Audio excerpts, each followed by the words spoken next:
రాజకీయాల్లోకి తిరిగి రంగప్రవేశం చేయాలి, తిరిగి ప్రజాసేవలో నేను పాల్గొనాలి.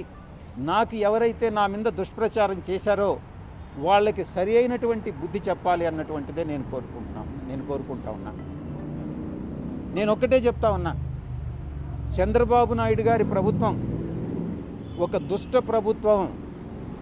ఎందుకంటే ఏమీ నాకు సంబంధం లేనటువంటి విషయాల్లో నన్ను ఒక అక్యూజ్డ్గా ఇరికించి కాకినాడ సీపోర్ట్ విషయంలో కానీ, ఈ యొక్క విశాఖపట్నంలో సిట్ నా పైన ఇచ్చినటువంటి స్పెషల్ ఇన్వెస్టిగేషన్ టీం ఇచ్చినటువంటి రిపోర్ట్ కానీ, ఇవన్నీ కానీ కేర్ఫుల్గా కానీ పరిశీలించి చూస్తే చంద్రబాబు నాయుడు గారి ప్రభుత్వం పాల్పడుతున్నటువంటి కక్షపూరితమైనటువంటి చర్యలు, చంద్రబాబు నాయుడు గారి ప్రభుత్వం అన్యాయమైనటువంటి యాక్టివిటీస్ ఏదైతే ఉన్నాయో, చర్యలు ఏదైతే ఉన్నాయో, ఇవన్నీ చాలా స్పష్టంగా తెలుస్తూ ఉన్నాయి.